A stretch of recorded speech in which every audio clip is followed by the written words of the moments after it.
Ми живемо в Україні, ми живемо у Вишневому. І саме звідти ми сюди добралися. Не можу забути перші дні, коли це все починалося. 23-го у нас в церкві, я ходжу до церкви, церква Спасіння в Вишневому, і дуже багато у нас церков по всій Україні. Я дитячий пастор, який координує дитячих служителів усіх наших церков з нашого об'єднання по Україні. І знайома не тільки з нашими, знайома з другими об'єднаннями, такими самими служителями. Тому ця звістка, вона торкнулася кожного мого знайомого на Україні. Звістка про війну. У нас якраз був семінар в середу, і ми молилися, щоб Господь захистив Україну, щоб не було війни. Але ми розуміли, що все може бути. І коли це 24-го зранку ми прокинулися від того, що почули ці взриви, почули ці звуки, яких ми, скажімо, не очікували. Все одно це неочікуване. Війна не може бути очікувана. І ось коли ми це почули, то перше, цього не може бути. Це було перше питання, яке було в голові. Цього не може бути. Потім це пройде. Але проходили дні, і ти в цьому жив, ти чув ці звуки сирени. І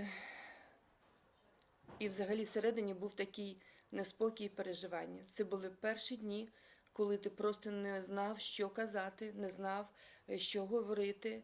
Ти просто всередині був сам з собою і був з Господом. Оце такі перші дні були. Такий період, начебто, коли ти думав, що робити, коли ці зриви будуть ще ближче, куди йти.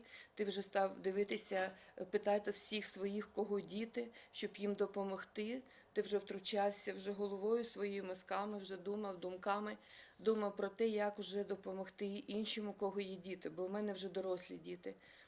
І тоді в спілкуванні, начебто один одного підтримуєш, але проходить час і все це ще залишається.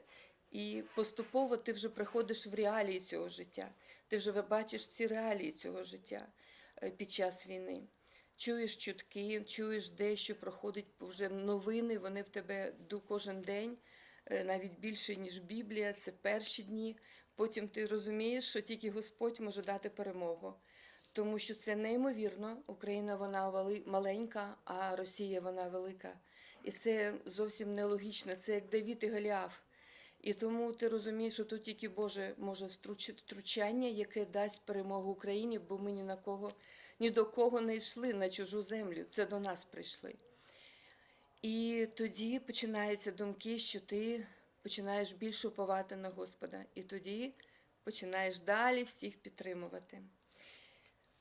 Приходить час, коли ти вже починаєш думати про майбутнє, бо це воно залишиться, воно все закінчиться. Війна закінчиться, треба буде далі.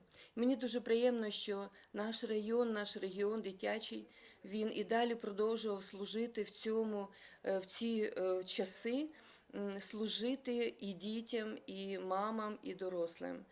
І я дуже рада за своїх служителів, хто чим міг на тому місці, хто координував евакуацію, хтось витягував, їздив дітей і їх батьків з бомбосховищ під пулями. І кожен день, я пам'ятаю, як тільки кожен день я одного благословляю, другого благословляю по телефону, підтримую. Тобто це дуже класно, коли дійсно ми можемо вже разом щось робити для України. Це вже пішов якийсь новий період, коли ти починаєш викладати свою частину в перемогу. І потім приходять інші думки про майбутнє, а що далі? Тобто ми повинні, моє призначення служити дітям. І ось є телефонний дзвоник, який по якому я узнаю, що можна поїхати до того, хто займається клубами по Європі, дитячими клубами. Я знаю, що у них класна програма, і ми хотіли навчитися її раніше, до війни. І ось зараз ми з донькою разом їдемо і ще з друзями зустрічаємося і їдемо до друзів в Швейцарію, де там вони нам нас ознайомлять більш своєю програмою, і там ми послужимо рускомовним дітям, російськомовним дітям, які там є зараз в евакуації. І таким чином ми набудемо практику, щоб потім повернутися до себе в рідне Вишневе і там служити дітям, бо діти всі поранені. Вони поранені від цієї сирени, вони поранені від того, що у когось уже, може, і нема батьків. І тому роботи саме в дитячому напрямку, бо це моє призначення, воно дуже багато. І ми зараз якраз до цього готуємося, щоб потім допомогти дітям, бо я знаю, що перемога Божа, вона обов'язково буде. І кожен на своєму місці, він може до неї прикласти свою частину свого серця, своїх молитов. Тому це здорово і класно. І дуже дякую за кожну церкву, якусь тут нас приютили на якийсь час. Це і Маркус, який до нас сюди запрошував в Польщу, і так само президент Янг Старс, який в Швейцарії, теж який чекає до нас по нас. То я дуже рада, що ми можемо разом, така єдність, мені здається, вона зараз найбільша, ніж колись була. І це здорово, тому що ми живемо на одній планеті, яка потребує миру. А Господь, Він за мир. І Господь, Він дає нам сили. І це просто супер, що ми з Господом. Бо наше життя, воно майбутнє, це на небесах. Але зараз, поки ми тут, ми можемо це посіяти в наших дітях, бо діти – це наше майбутнє. І тому їх треба підтримати, виправити їх серця, їх рани, зцілити їх рани з Божою допомогою. І це буде здорово. Дякую всім, хто приймає, кожного із українців, які прибули в ці європейські країни. Дякую кожному за ваше серце, за вашу ласку, за ваше піклування, турботу. Це дуже приємно, і вірю, що наші стосунки, з ким ми знайомилися по дорозі, вони будуть і надалі. І не тільки Європа.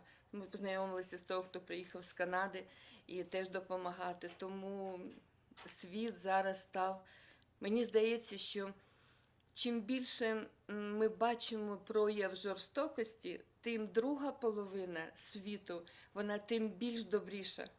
І тому це є перемога в Господі. Бо Господь хоче, щоб ми були добрі і любили один одного, і дає нам це всередині. І Він сказав, що Він дає свій мир, який цей світ не може дати цього миру. Я вас всіх люблю і благословляю. Амінь. Амінь.